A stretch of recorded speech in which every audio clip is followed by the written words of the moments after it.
Hello everybody, this is C4 Explorer, and today I am going to be doing a kind of a Tour-bex, little tourism, little urbex at the historic Occoneechee Speedway Trail.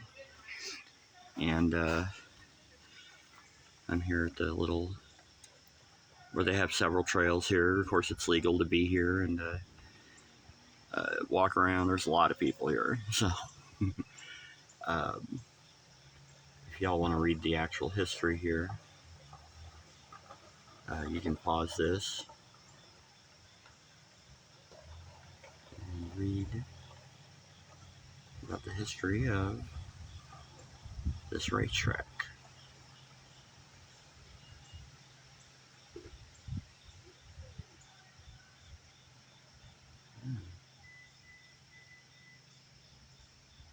So we're going to do a little bit of a woods walk here, head out towards the actual speedway, which still has some grandstands and some remnants around. That's pretty cool. I'm not a huge NASCAR fan. I tried years ago to get into it, and I just didn't. But I think the history of NASCAR is fascinating, like the Dust Bowl era, prohibition that came about in the 1930s, and actually it was 1930, I think, or 1929 when the stock market crashed. And of course you had rum runners who would transport alcohol all over the country and would race their cars. Of course it was an occupation for a long time because obviously couldn't get alcohol. It was actually added to the Constitution, the 31st Amendment, I think, that prohibited alcohol. So they'd either have to go up to Canada or down to Mexico, or make it themselves in stills and ship it into the big cities. They had old speakeasies. They called them speakeasies. Bars that would basically have hidden rooms and whatnot where you could indulge. And eventually, in 1935, I believe, the amendment was repealed. Because let's face it, you're in a Great Depression. Nothing like a depression to chase the blues away, right? So, but there were several reasons why they went ahead and brought it back. A lot of organized crime at the time. Of course, people were poor. The Dust Bowl had done its damage in the Midwest, and there's a lot of poverty and, blah, blah, blah. But after it became legalized, of course, it's still, as I understand it, it's still a federal offense to produce your own distillery, like your own distilled spirits. Of course, people can make, people make beer and wine and stuff at home. But the rum runners really didn't have much of a purpose anymore. There's still some around, I guess, illegal alcohol running. But they would brag about their, am I on the right trail? I hope I'm on the right trail. Keep him off camera here. But of course, they'd brag about their cars and, I made this run. I made it from Canada all the way down to Chicago, down to West Virginia or whatever. I made it in like 7 hours. I don't know how far it is from there to there, but another guy did just a little bit better. They'd modify their cars. They'd put alcohol, like new kinds of gas and stuff in the car. And, of course, they had to compete. Hey, how you doing? And so they started doing racing. This is a lot further than I thought. And so that's how the National Association of Stock Auto Racing began. This, I believe, is one of the first dirt tracks. On the sign it said 1947. And I really hope I'm going the right way. I've been here before. I've been here once.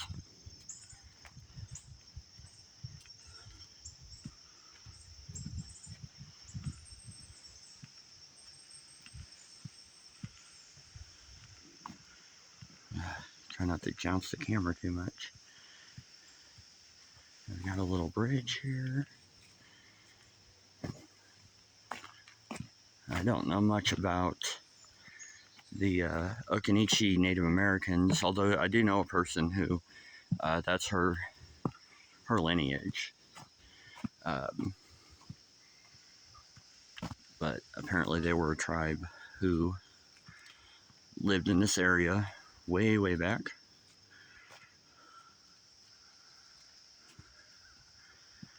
And so, oh, I think we're getting closer. I see a sign over there. Jeez. I'm so bad at walking and holding the camera. And that's what so much of urbex is about. Walking and holding a camera. Or at least when you're videoing for YouTube. Yeah, okay.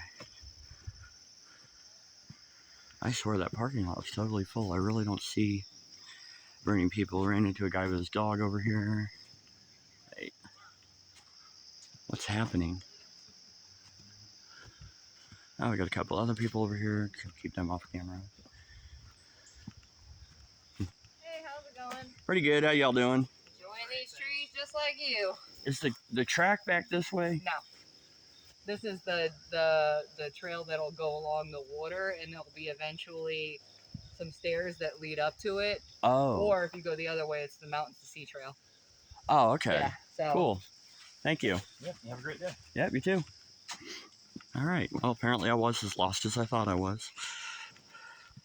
So, well,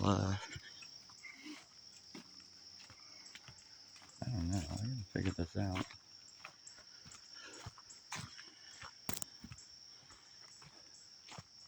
Let's see. There's this trail here. And then there's like a signboard over here, which leads me to believe maybe it's over here.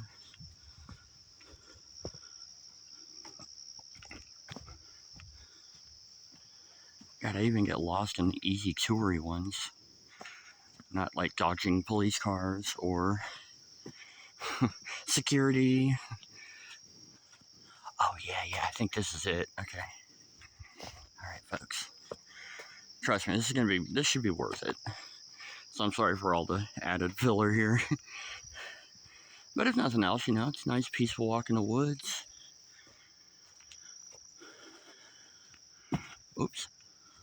Tripping over stuff here. Yeah, okay. So we have another of the Occoneechee Speedway trails.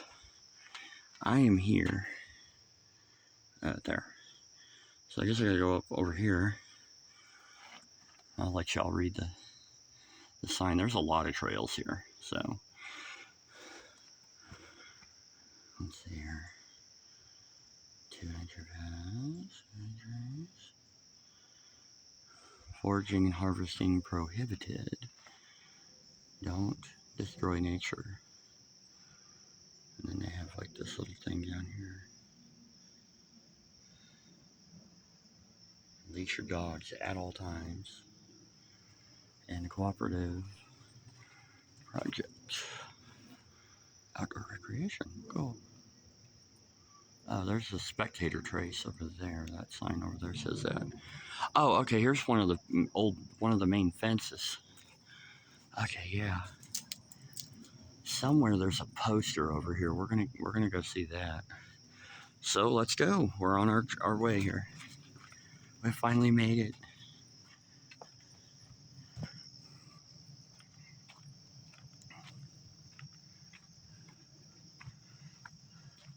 Pretty cool. Looks like sheet metal or something on that fence. Dun dun dun.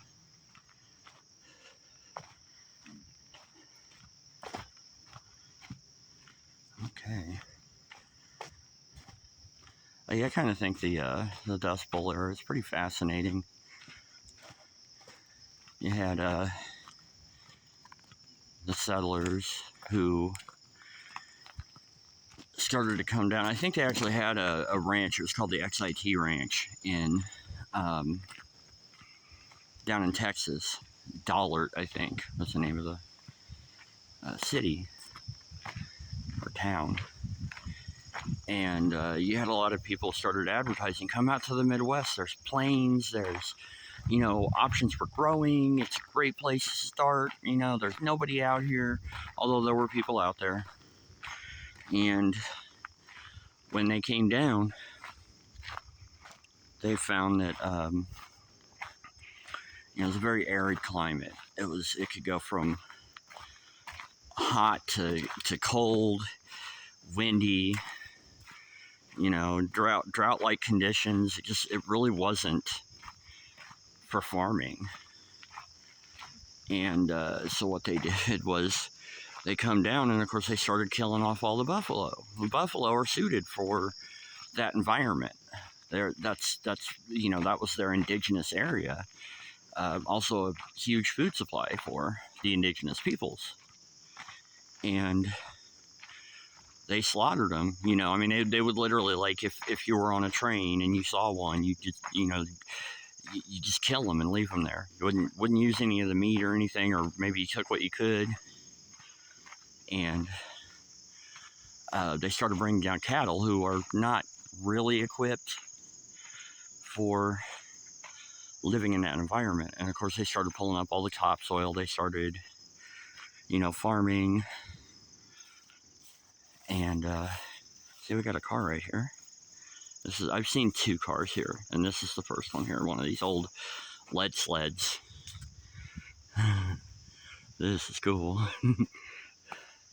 Looks like something Bonnie and Clyde would drive.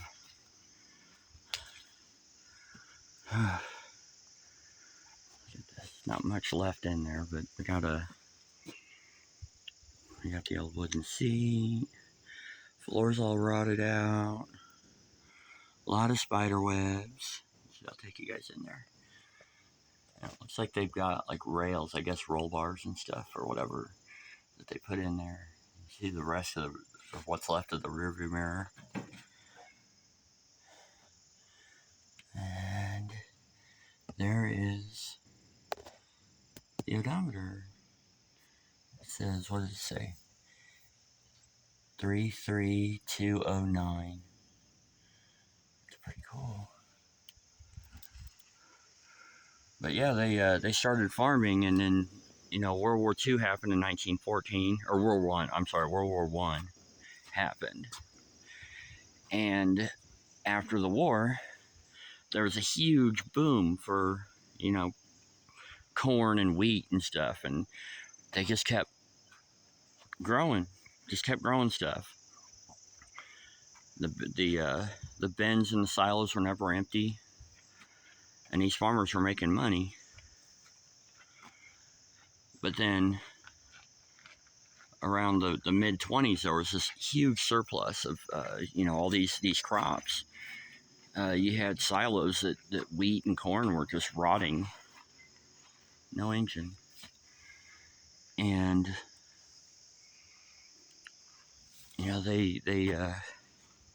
they kept trying to grow. Well, the thing is that with ripping up the topsoil the way they did, and without understanding crop rotation and stuff like that, they caused a massive change in the ecosystem. And so this dirt that was under the topsoil would get thrown up into the atmosphere and would cause these massive dust storms and cyclones and whatnot. And it was, like during the summertime, it was really hot. There was very little rain. And of course, people lived in dugout houses. They dig holes in the ground, and then they'd put up slats all around, and that was their house. They didn't have insulation or anything, so all they could really do when these dust storms would come by was wet sheets and blankets and stuff, and put them over the seams and the walls, put them over the windows and stuff, and hope that, just hope they could escape the dust. And this went on for years. It went on, it still happens. From what I understand, there's still, you still have, the dust storms and stuff like that occur down in, Texas, the Oklahoma Panhandle, Kansas, Missouri. Of course, Franklin Roosevelt was the one who engineered the civilian, Civilian Conservation Corps, I think is what it was called, and implemented the New Deal because really a lot of people up in Washington really wouldn't listen to the plight of the Midwest. Didn't quite understand it. And yeah, it was kind of something they did to themselves, but this is cool. I like this car. I've heard there's 2 others somewhere. And we'll walk around the trail here in a minute. We'll walk around the actual track. But, yeah, you had these starving kids and starving people. They tried to grow stuff they couldn't. And with the dust storm so rampant, lots of pests would come about. Rabbits were everywhere. Scorpions, spiders. And, of course, they'd eat what little crops they could grow. And, they'd actually try using dynamite and stuff too. And ammonium oxide or ammonium nitrous something to send up into the sky to get it to rain. The Grapes of Wrath, a very well-known story that is about the Dust Bowl era. There's also a book that I read. This is why I know so much about it. It's called The Hardest Hard Time. And I thought it was fascinating. It's horrifying that happened. But, it's fascinating. And then around this time, of course, that's what caused the stock market to crash. Was that over surplus of everything in 1929. And they didn't have FDIC insurance or anything. So, of course, the banks lost all the money. And, of course, people ended up losing their money. And then you had, roving gangsters. These people who would fight against the banks and go and steal money. And so, Bonnie and Clyde and John Dillinger, Machine Gun Kelly, all those guys.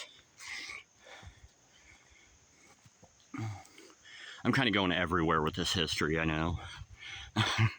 But I know at one point we got something over here. I think this was like a concession stand or something. I know there was at one point, it was the day that came to be known as Black Sunday, this massive dust storm was coming all the way across from coast to coast. And Franklin Roosevelt, they'd had some sort of a summit meeting or whatever, and they were trying to address this issue. And one of his, and I wish I could remember the guy's name, one of his advisors that was in, like, I guess in his cabinet or whatever, you know, for that dealt with like ecological issues or whatever, was making this impassioned speech, trying to convince these people to do something, to act. We need to figure out what's going wrong and fix it, even though it pretty much seemed like an impossible fix. But legend has it, yeah, hey, we're up at the top. Legend has it that while he was making his speech, one of his aides came up and said, "The storm is almost here. Keep talking. You're doing great." He basically wanted it to, you know, he wanted to keep going until the storm reached DC, and these people could kind of get a taste of what was going on every day, all the time in the Midwest. And so, of course, Franklin Roosevelt, he started like the WPA, the Works Progress Act, building a bunch of schools and, you know, stuff like that, and getting the national parks built. They tried planting trees to decrease the winds. They did all kinds of stuff, which eventually helped, of course. And of course, they started being more educated about you know, like I said earlier, crop rotation.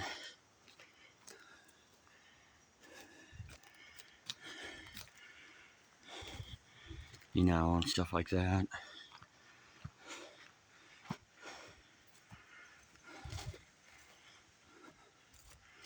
So that's all the history I know. As discombobulated it kind of is, you know.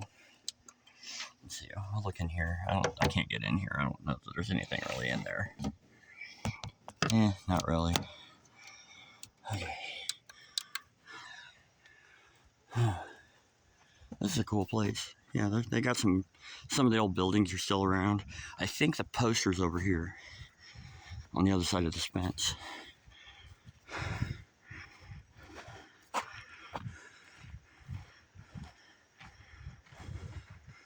Okay. Oh, hey, we got a timeline. Look at that. I can correct all the crap I just talked about. Okay, and if you guys want to pause it, of course, you know, feel free to. Stock car racing grows during the Prohibition era when bootleggers were modified the cars held recreational races. Yeah, well, I was right about that. Side note, I've seen this sign before. So,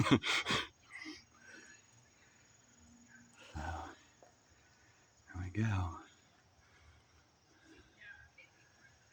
Hillsboro 150 is the last NASCAR race held. And here's all the drivers that have been on this. I know Native is one of my fans, Native New Yorker, you're one of my fans. And you've told me that you absolutely love NASCAR from my racetrack video, and I told you I'd come out here and do this. Okay, I'll try to get a light on this so you guys can see them pretty well. So this is for you, Ms. Native New Yorker, and for all my fans, of course. I mean, even I recognize some of these names. Richard Petty. Let's see here. I thought Dale Earnhardt was on here. He might be. No, I don't see Earnhardt. And then here's the race results of those races. 100 laps, 200 laps. Wow.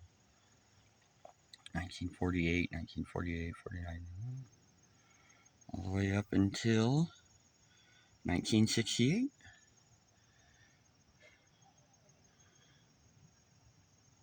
You didn't even get prizes until that $2,000. $2,000. That was a lot of money back in 1949. Wow, that's pretty cool. Okay. See, usually I'd be carrying my backpack with me and my camera and everything, but like I said, I've been here before, so you know, I've gotten a lot of pictures and stuff, and I just figured, you know, I'm just gonna carry my camera and I'll carry a little light just in case, because I knew there was, you know, a few dark areas. Where is? Oh, it's right there. Cool. Here's your ticket booth. I think they, you know, I'm pretty obvious they restored these buildings. Tickets. I think some of the signage might be original. I'm not sure. Is there anything worth it in here? Somebody ripped out the screen. Nope, it's just an empty room. Okay, here's a poster. And then we'll go back down to the track and walk around the track and see if there's any other cars over there. Orange Speedway, Hillsboro, 100-mile Grand National Race, 4,600 purse, late models only, 53, 54, 55 cars, Sunday, September 25th. Bill France Racing Incorporated. And then you got a little NASCAR here. It says NASCAR on each side. Pretty cool. I like that they preserved it and they put like a little plexiglass cover over it. Definitely tells me that was original signage.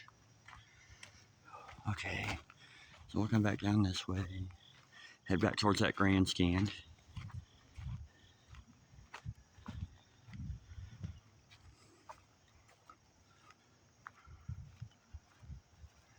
I kind of wanted to do a couple of other explores as well today, but I don't think I'm going to have enough data on my phone.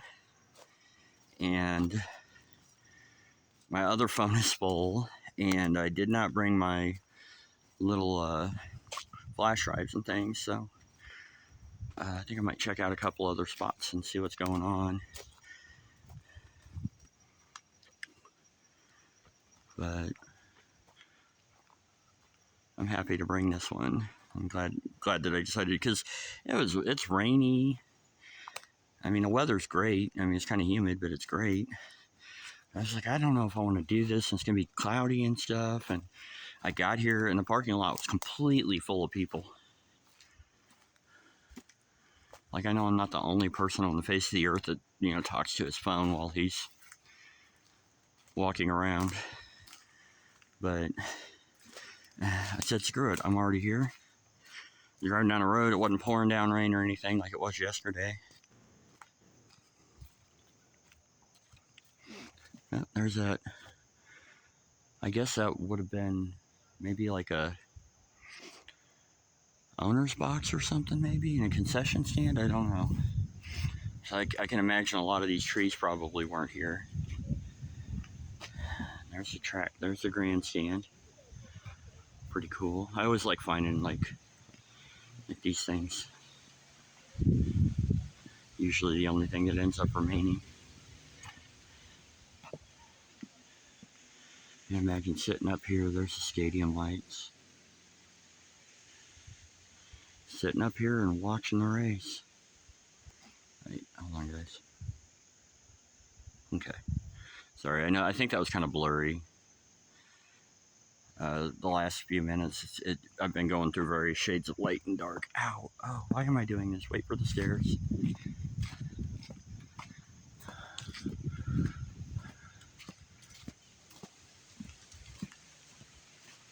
All right, let's go walk the track.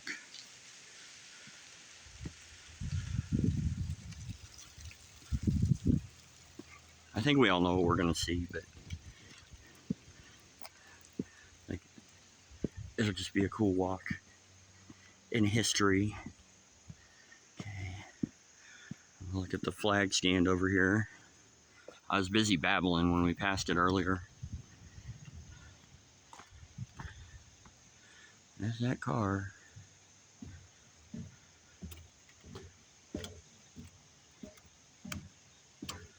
Okay. This does have, it says Occoneechee, or Occoneechee, I'm sorry. Orange Speedway. Probably original signage. 1948 to 1968. No way to get up there. Of course, if you guys remember my last adventure, and I got up on that flag stand, that was absolutely horrifying, because it was good until I stood up on the thing, and then all of a sudden it started shaking. I'm like, this sucks. I need to jump down real quick, carefully, of course. I guess they would have had like the pit areas and stuff in here in the trees. I got some people coming. I'll try to keep them off camera.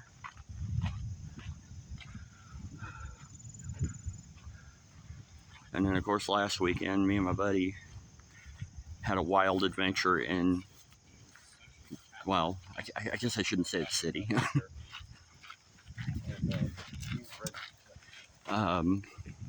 Yeah, we had a wild adventure. You guys will have probably already seen those by the time this video comes out. God, what is it going to be when this video comes out? It's going to be like 2-3 months, maybe. Right now, it's September 6th or 7th.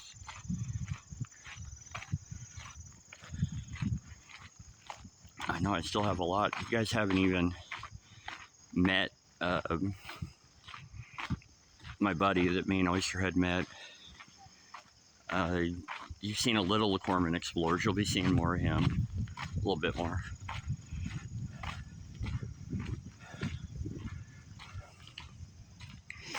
We're fixing to come around the first curve. We take to the inside and try to head up our pole position. I have no idea what I'm talking about.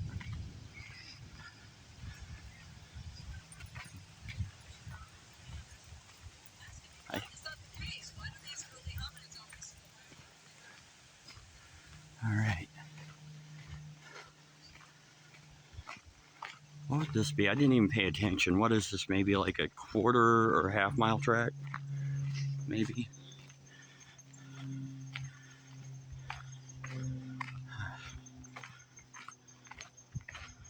Just coming around here.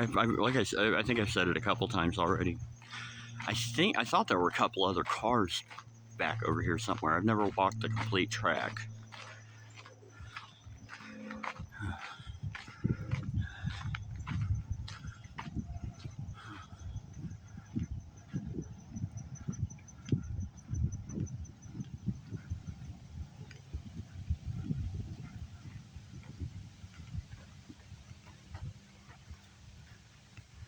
All right, just about to the first curve, sort of.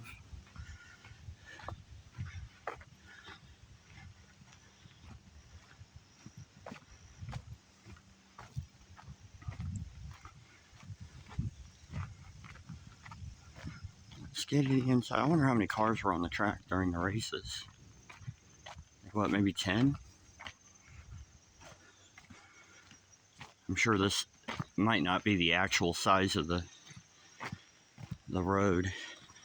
Yeah, I mean, obviously it's overgrown on both sides. It was never paved.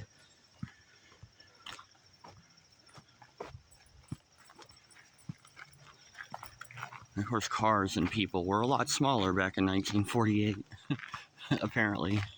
Actually, they were pretty big. We got all these little electric cars now.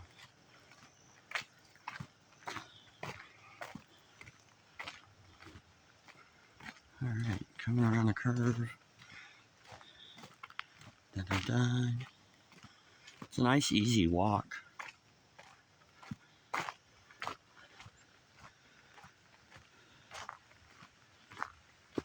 Oh. God, I am so sorry about the bounciness of the I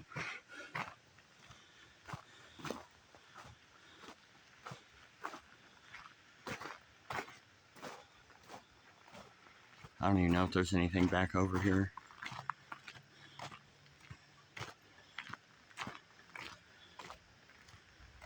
Imagine this would have been so loud. All the vehicles, all the exhaust and everything, and fans cheering.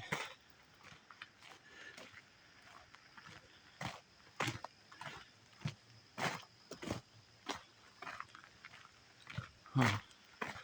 Got some of the woods over here. Oh, we got a bench. That's one good looking son of a bench. I think I left my wallet under that earlier. So, bench better have my money. Oh yeah, we got to do the corny humor.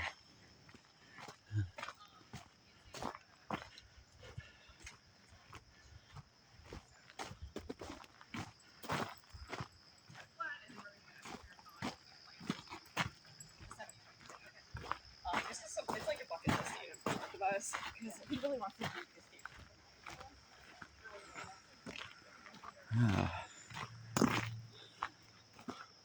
What up, my benches? I'm just gonna keep doing that. What do we have over here? Is this like, this almost looks like a river. I believe it's, okay, maybe not. Oh, yeah. Is that the Eno River? I'm not really sure. That's cool. That'd be a great place to land if your car caught on fire. I mean, you know, assuming you could swim and weren't taken out by the impact. Okay.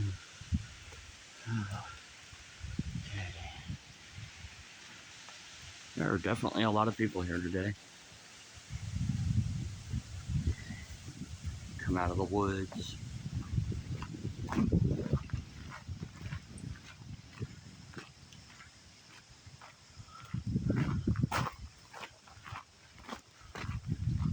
Hi.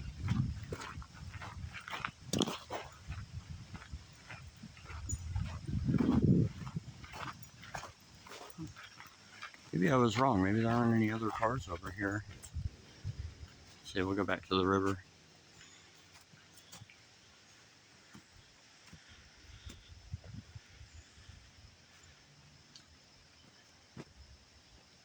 We got a nice little island over there.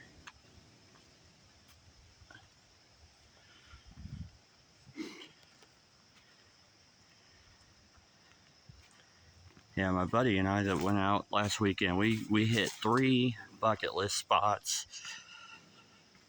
3 that I thought were totally worth it. Unfortunately, the last spot that we did, I have like a part of a video, but I started losing data and all that stuff on my phone, both phones. And then, of course, you know, it's just like I just didn't have any space anywhere, and we were kind of trying to hurry to get out of there. And then, sure enough, we're walking out of the building, and my friend freezes. I'm like, "What's wrong?" He's like, "There's a cop there. There's a cop there." I look over, and there's a cop car sitting there, and that was the only way we needed to get out of that hospital. And so we had to debate about what we wanted to do as far as we weren't going to turn ourselves in. We either had to wait this guy out or we had to run and hope that there was another exit. We eventually found one. And it was one of those situations where I kind of wanted to get it on tape, but I didn't want to. Because we had bigger fish to fry. We had to get the hell out of there. So we find another entrance, or POE, entrance exit. And, you know, it had 2 fences around it, and somebody had cut a hole in one of the fence right up against the building. So we had to jump out a window, first story, so it wasn't really jumping, it was just climbing. And we bolted back the other way, and there was an open gate over there. And we didn't know exactly where the other open gate was, because there were two open gates. There was one at the POE that we went into, where the cop was sitting. Hi, dogs. And there was another one further up. And so, like I said, you know, we had to kind of had to run through no man's land and try not to be seen. There were people everywhere. We get down to the fence, and it has a no trespassing sign, but it's on our side of the fence. So I'm like, you realize we're gonna have to get back onto the property in order to not be on the property. And finally he sees the fence and he says, oh no, it's okay, there's the gate over there. So I jump up on the wall, because I'm old, and me and my buddy were laughing about that the whole time. I'm like, you know, all this climbing and running and stuff, I can't do all that for very long. I climbed up on this little wall so I could, you know, just, you know, pop over the fence, and I ended up stepping wrong and like slid off the wall partially. Wasn't hurt, although I did hear something snap. It turned out to be a branch. Really glad it wasn't my leg. So I pop over, and he pops over. Him and his younger self all just jump right over. He's an excellent fence climber. I used to be, about 20 years ago. And we made it out over to the gate, and then we had to walk up to my car. We're looking around, no cops anywhere, nobody saw us. We just blend in with the rest of the crowd. And I'm like, we're not going to celebrate till we get to the car, and we're the only ones there.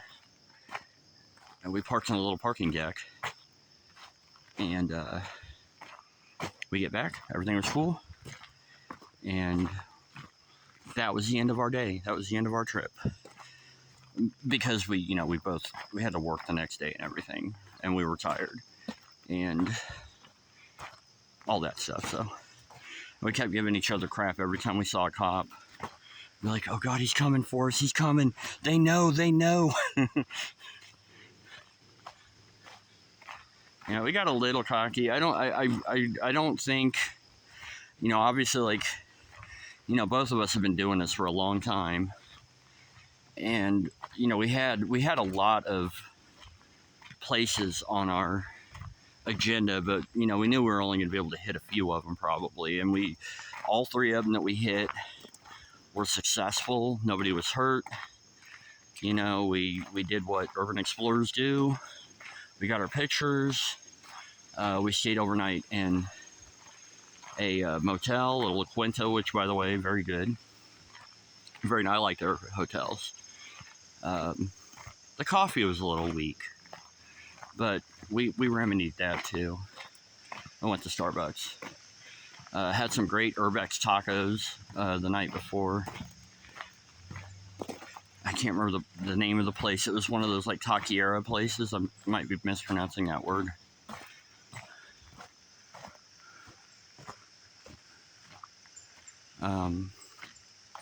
Yeah, it was a good time. No arrests, no police chases. There was one point which shows up in the second video from there, where my buddy encountered a squatter in one of the rooms of one of the hospitals. He'd opened the door, and all of a sudden he screams, and I'm like, well, what's wrong? And then I hear somebody else say something over his voice, and it was this guy. He told me, he said, and I don't think I got him on film, but he told me that there had been a guy sitting in a wheelchair with a blanket over his head. He looked like a ghost. He was like, I swear I thought it was a ghost. You know, and of course we apologized, told the guy, hey, you know, we're not here to hurt anybody. We're not here to mess with you. We don't, you know, you didn't see us, we didn't see you. I think we kind of woke him up. And then we went on it. We asked him if there was anybody else in the building that he knew of. He said, "Oh, there probably is. I don't know." And then, you know, we went ahead and continued our explore. And the whole time I was feeling like I wanted to get the hell out of there. After we saw that, I wanted to get out of there. But we kept going. We saw some deer, which you'll see in that video. It was really cool. So, yeah, that was that trip. And hey, I've talked our way all the way around the track. So here we are at the end of the well, you know, kind of where the beginning is. This is, we're going to go ahead and start exiting here. I want to thank you all for watching. I hope you enjoyed this. Nice little legal exploration. Of course, I thank you all for liking, commenting, subscribing, sharing. Native, I really hope you enjoyed this.